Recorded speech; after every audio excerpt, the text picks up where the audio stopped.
Hello, everyone, and welcome to another installment of What Do You Need to Know to Live in Costa Rica? I'm Aaron Bailey, along with Patrick Jager, and we are really excited to talk about common mistakes when moving to Costa Rica. Oh, I've made so many of these, Patrick. I'd like to say you and I are walking billboards for common mistakes that people make when they move to Costa Rica. The reality is that just like moving anywhere, you're going to make probably as many mistakes as you do positive things. Our job is to help you try to avoid a few of them. Yes, yes. So we might laugh through some of these because of the ridiculous mistakes that we've made. Mm. But should we get right into it? Let's do it. All right. So I think the big number one thing, and I am very guilty of making this mistake, is insufficient research.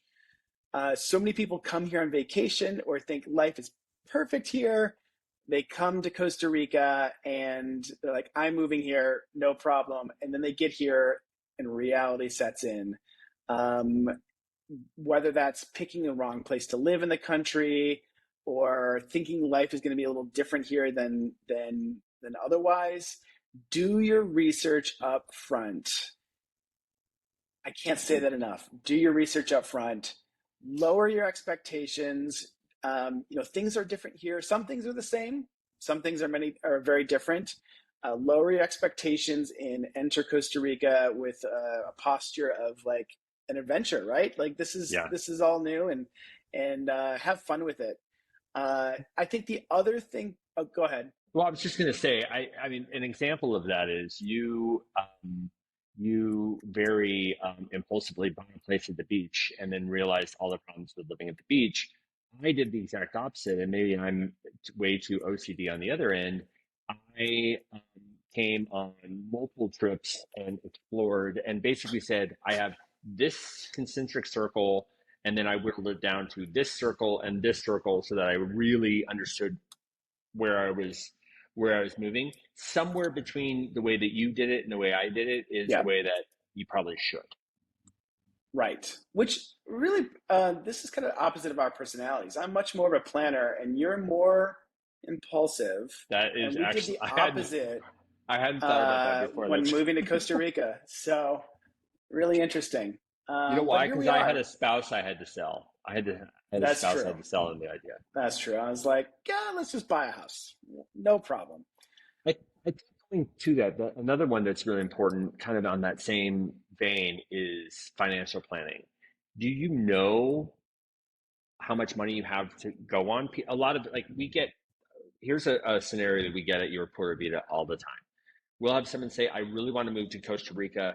I have a $1,200 a month budget all in, and I want to live at the beach and I want to buy a house. Well, that budget at that location does not a house purchase make. So, No. when you talk about unrealistic expectations, it's not just unrealistic expectations, is a mouthful. Where and how, it's with what resources. So you really have to think about those. Yes, that's a big one because there are some expenses here that you don't quite realize before moving here that you have to take into account. So do your research and look at your financial plan. Yeah. And the next one for me is lack of Spanish skills. Yes, a lot of people here speak English, and the more you're in a tourist location, the more you're going to have people that speak English. But like anywhere, I've lived in other countries as well. Even if you don't know the language, you have to demonstrate that you're willing to try. Um, the term ugly American is there for a reason. You could say the same thing with an ugly Canadian or an ugly Dutchman or however you want to say it. But those that say, I'm going to speak my native language and you have to address me, we are in their country. So Yep. even if you're not fluent, Aaron and I are by no means fluent, but we will always err on the side of Spanish where we need to. And I think that that is a really common mistake, and one of the reasons people move home. Part of these mistakes are these are reasons people move home. They can't get away from their unrealistic realistic expectations, or they can't understand why they can't live here on $1,000 a month, all in, or they can't understand why nobody will speak to them in English. Well, it's you know you you have to remember you're coming to a Spanish speaking country.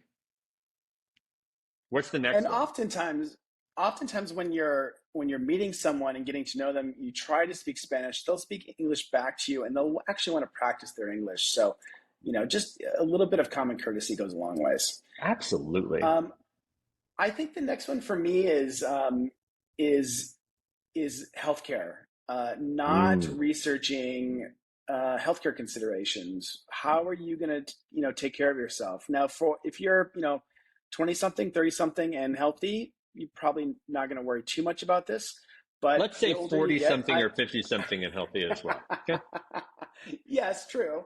But 40 something year old, I am. I need to go to the doctor occasionally. I need to go to the dentist. And I moved here without considering any of that. And I've had to scramble a little bit to figure out who should I go to see as a general physician for checkup, and where do I go to the dentist? It's little things like that that you should just do a little bit of research. The healthcare system is amazing. We have got another video on that. But just do a little bit of planning first. Yeah, I mean, throwing a shameless plug in for our company, your Porta Vida, our whole goal is there is no Angie's List here to find a doctor or a plumber. So that's where we step in. Our goal is to help you facilitate that. But doctors are a very specific thing. If you have one of my neighbors is getting cancer treatments here in country, and that's a very specified doctor. Um, but to your point, even a dentist, like where do you start? So yes, I agree with you on healthcare considerations. I think the other thing is, and we've talked about this at nauseum in other videos, is rushing into decisions, rushing into a decision legally, rushing into a decision from a real estate perspective. Like people assume that they're going to come, and you and I are both guilty of this. We didn't live here for a year renting before we bought. Um, but you have to know that that decision may impact whether or not you like living here. If Yeah. you're stuck with a house and you have a house that has a lot of problems, or you're in a neighborhood that water gets turned off, or you, like me, live in a jungle where power can cut off at a moment's notice. Now, what did that mean? I put in backup power. I have a whole solar array and backup generator, so I never lose Wi-Fi. I never lose internet. I never lose same thing. I never lose my television. I never lose my refrigerator. Um, but you have to have those kind of considerations.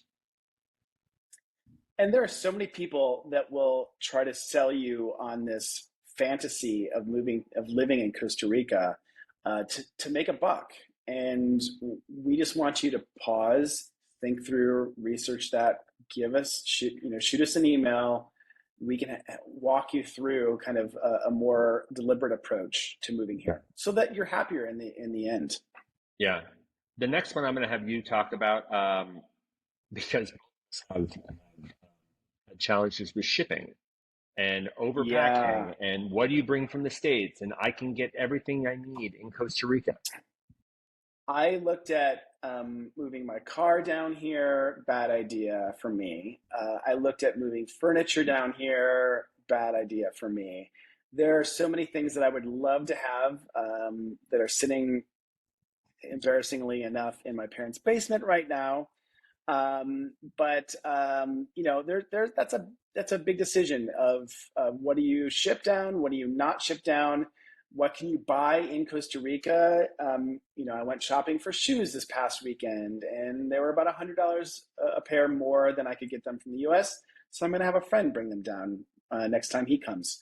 So don't. There are some things that you'll want to bring down with you, other things you won't, and that's all a personal decision.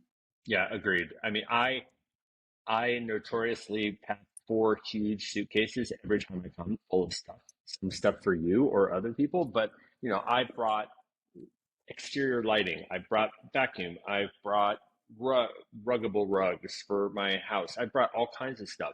So it's every time I come for the same reason. I couldn't afford a shipping container and having that shipped, and it takes forever. We both bought cars down here because it ultimately was cheaper than shipping. You can, if you get a visa, there are certain visas that allow you to bring things in without duty, but you still have the cost of getting it here. That is not And free, time. and time. Um, a rule of thumb for me is I take whatever the price is in the United States if it's an imported good, and I add 25 to 30%. And that's kind of my rule of thumb. And the reason for that is that if you think about Costa Rica, we are not only are we not a through for shipping like next door in Panama, we are a tiny little destinational hub, and we are a country of a little over 5 million people. Mexico City is 225 million people. I totally got butchered all that wrong. We are a country of 5 million people. Mexico City is 25 million people. And then all of Mexico is vastly more. So yes, things are going to be cheaper in Mexico because more of it can go there and there are more consumers. We have a small consumer base. It's same issue with somewhere like New Zealand versus Australia. New Zealand's more expensive because there's just a smaller consumer base. So thinking through and having realistic understandings of all of that, I think our rule of thumb would be start with bringing as little as possible and then augment it as you need. Absolutely. Yeah. I know we have This has one been a good more. list. Well, I have one more. Actually, I have two more, Oh, but you have one more. Two more. we're gonna cull them into one, and I'm gonna give this one to you. Okay. Um, it is underestimating the cultural adjustments that will happen here and a lack of integration into Costa Rica itself. Yeah, that's a hard one. Sometimes things are fine. There are days where I'm like, that I got this. Costa Rica's great. I feel really integrated into culture and society here. There are other days, and I'm like, what am I doing? This is rough. There are some big cultural differences. So I think just entering, like I said, with a posture of adventure and openness and figuring it out as you go, and you'll be fine. But also put yourself out there and force yourself to do things that do Yes. get you in. We went to a big celebration last weekend with a bunch of friends, and it really helped me feel I was part of the country. I don't Yep. I don't I don't try to hang out with expats. I try to hang out as much as Yes. I can with ticos and ticas. Don't live in the expat bubble, and life will be so much better. There's a bumper sticker for you in Spanish and in English. Um, so we've done a bunch of blogs and social media posts on all these topics. This one in particular, we've done quite a bunch of work on. You can find everything that we do at Your Pura Vida at yourpuravida.com/links. That can get you to our website, to our socials, to our blogs. Please become part of our community. Learn more about what we do. We're not here to sell you anything. We're here to help you figure out if moving to Costa Rica and living in Costa Rica is the right thing for you. You can also reach out to us by coming at hola@yourpuravida.com if you want to ask us a question. And if you like this video, we would appreciate hitting that like button, and would love for you to subscribe to our channel so that you're alerted to whenever we post a new video. Thanks so much. Well, thank you so much, guys. We will see you soon. Pura Vida.